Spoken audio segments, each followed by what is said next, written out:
Voilà, troisième et dernière partie de notre émission, le retour de Sami Mochtabi, notre éditorialiste.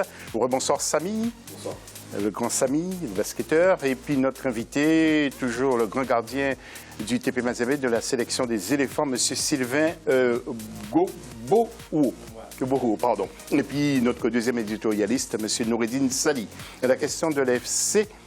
Que pensez-vous de l'intervention des politiques dans les affaires du football sur notre continent, réseaux sociaux, mais aussi intervention sur fc@africa24tv.com.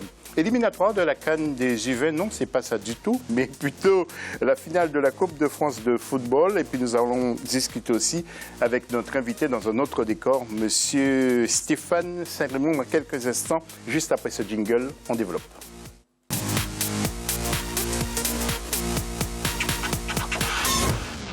Mais d'abord, un petit mot rapide, messieurs, nous allons voir en image, Sami, cette finale de la Coupe de France que je vais vous laisser commenter pour nos téléspectateurs avec... tiens, écoutez, que dites-vous? Oui, bah, sincèrement, une finale peu surprenante. Je pense que peu de personnes, avant le début de cette rencontre, donnaient l'Olympique de Marseille gagnant. Ils ont fait plutôt bonne figure, même si le PSG a quand même réussi à marquer en tout début de mi-temps, en tout début de chaque mi-temps. Donc ça a quand même calmé les ardeurs olympiennes.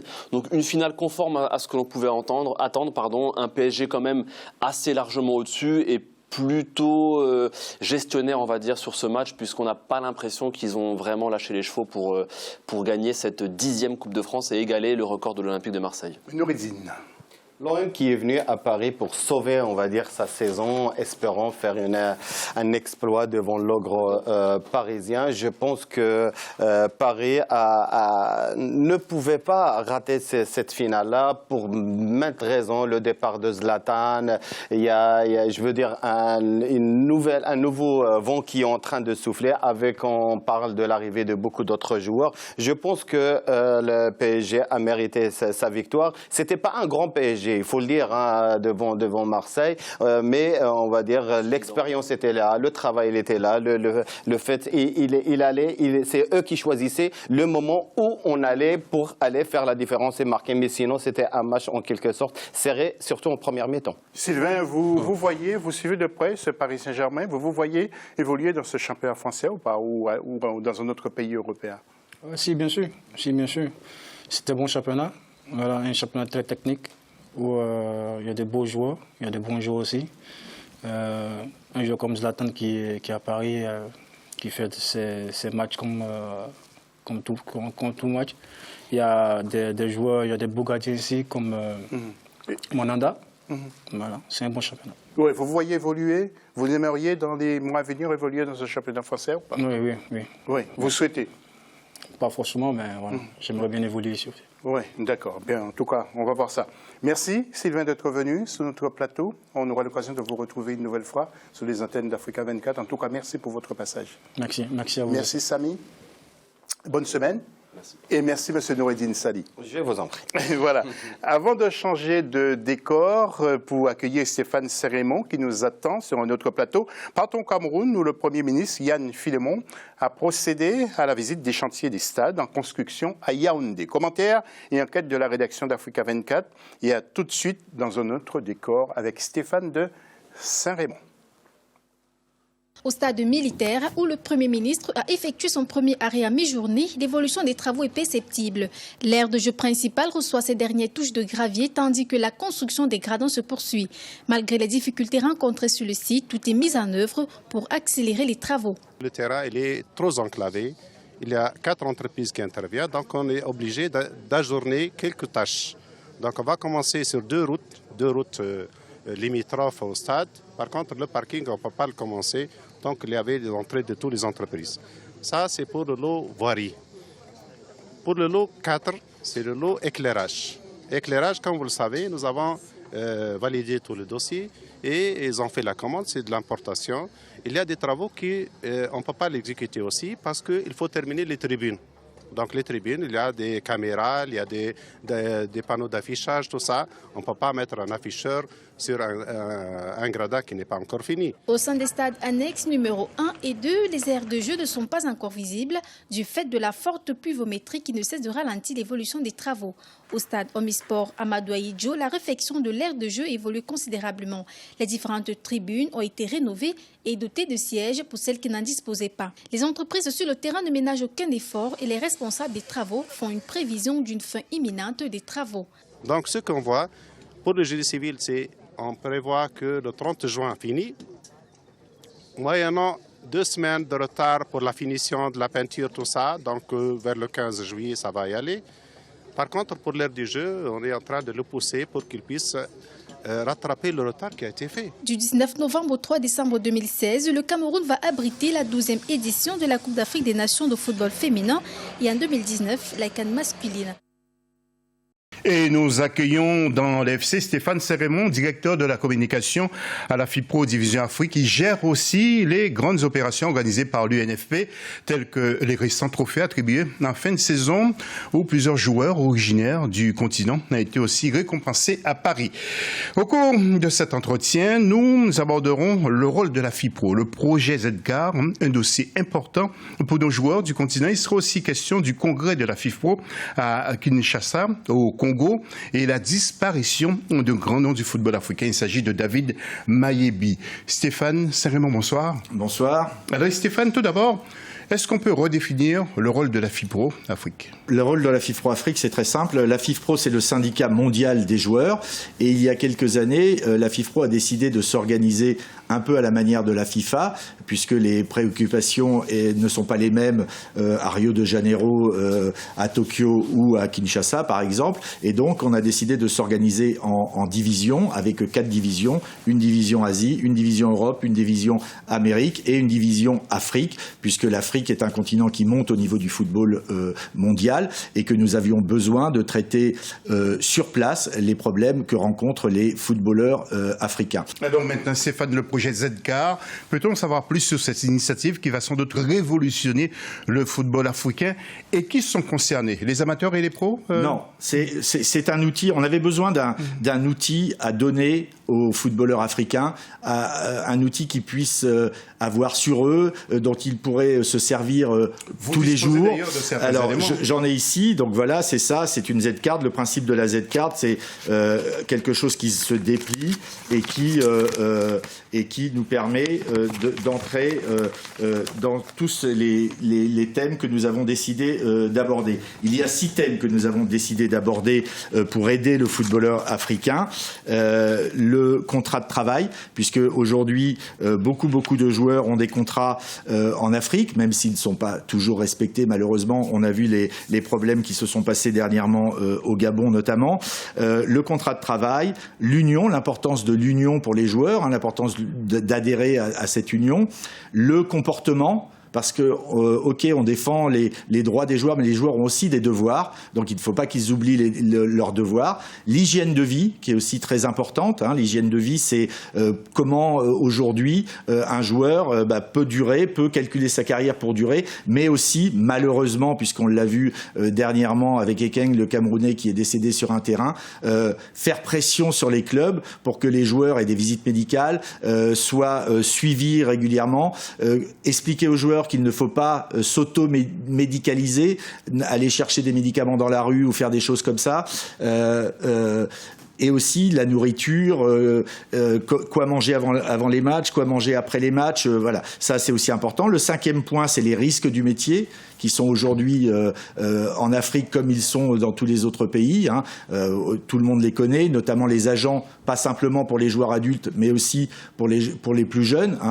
Les mirages de ces agents qui font croire monts et merveilles à des gamins et qui volent, il n'y a pas d'autre mot, l'argent de leurs parents. La violence, le racisme qui existe aussi, qui est un racisme qui n'est pas blanc-noir ou etc., qui est aussi un racisme interethnie. On est de telle ethnie, donc on n'aime pas une autre ethnie. Ça existe et nous, les retours qu'on a de nos unions nous le disent. Et à la fin, la communication avec un point peut-être plus important aujourd'hui parce que ça gagne l'Afrique, les réseaux sociaux, en faisant bien comprendre aux joueurs que ce soit sur Twitter ou que ce soit sur Facebook ou sur Periscope, on en sait quelque chose. C'est comme s'il donnait une interview à un journaliste et que surtout il y a un truc super important, c'est que rien ne se perd sur Internet, rien ne s'efface, donc il faut qu'ils fassent attention à leur communication. Filles et garçons, bien sûr, parce qu'il y a beaucoup de pros aussi chez les femmes qui sont originaires de l'Afrique. Ça commence à monter. Alors, juste, je voudrais rajouter sur notre Z-Card, nous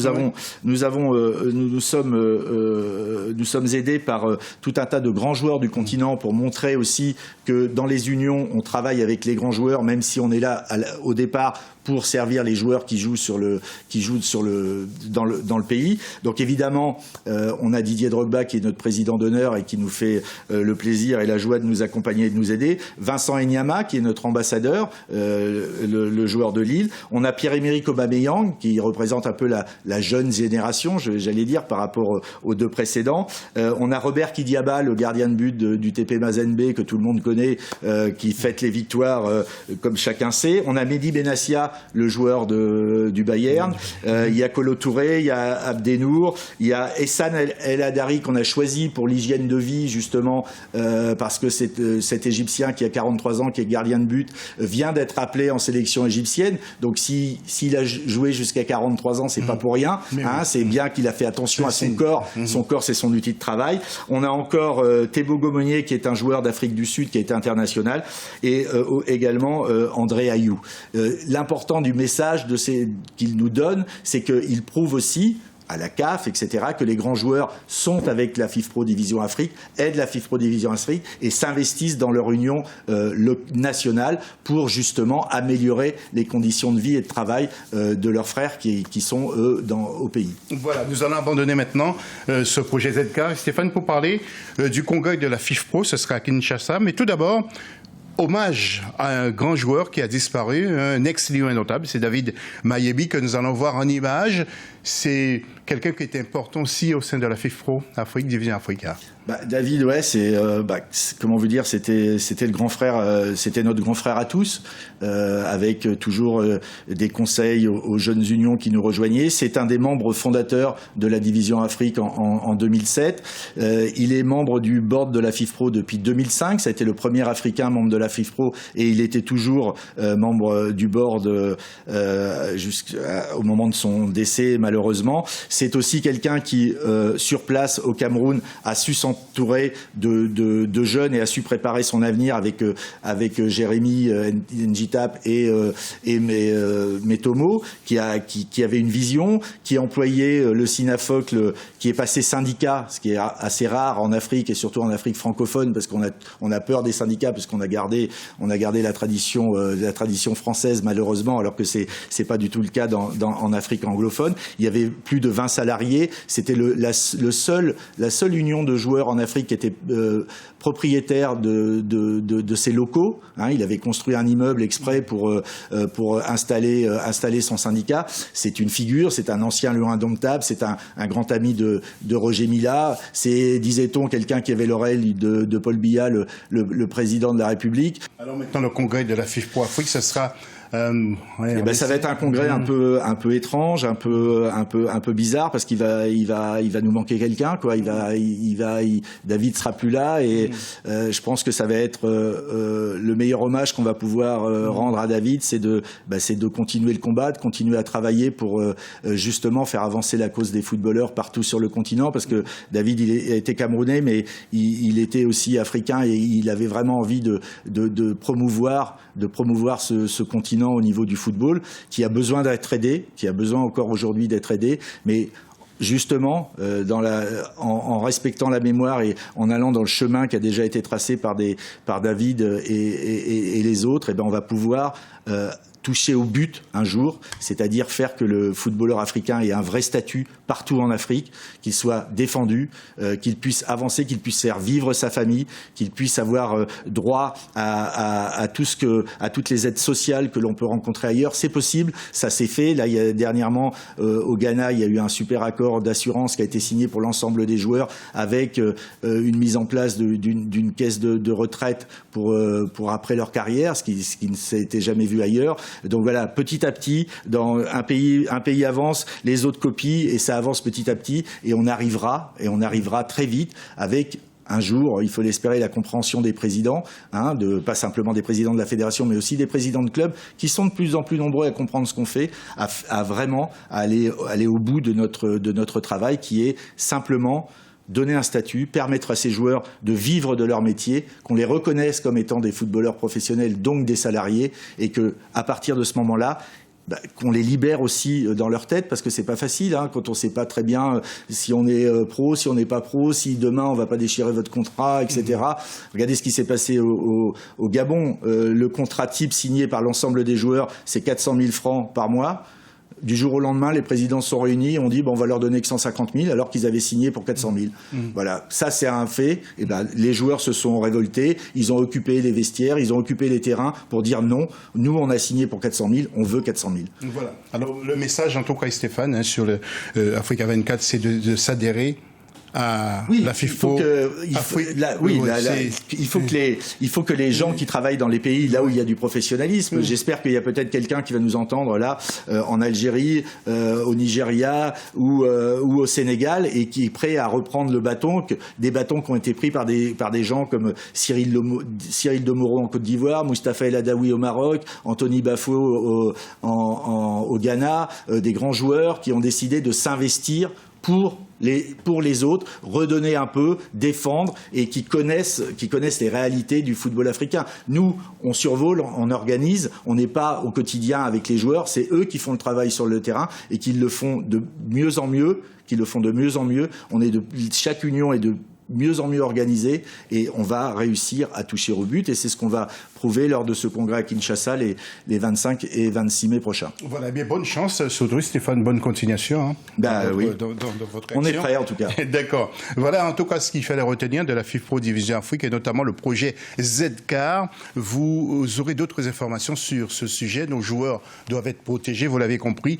Belle initiative de Stéphane Saint-Raymond avec son équipe que nous remercions d'avoir bien voulu venir nous en parler en exclusivité sur Africa 24 et dans l'AFC. Merci en tout cas d'avoir suivi cette émission. On se retrouve bien entendu lundi prochain, même heure, pour un nouveau numéro de l'AFC.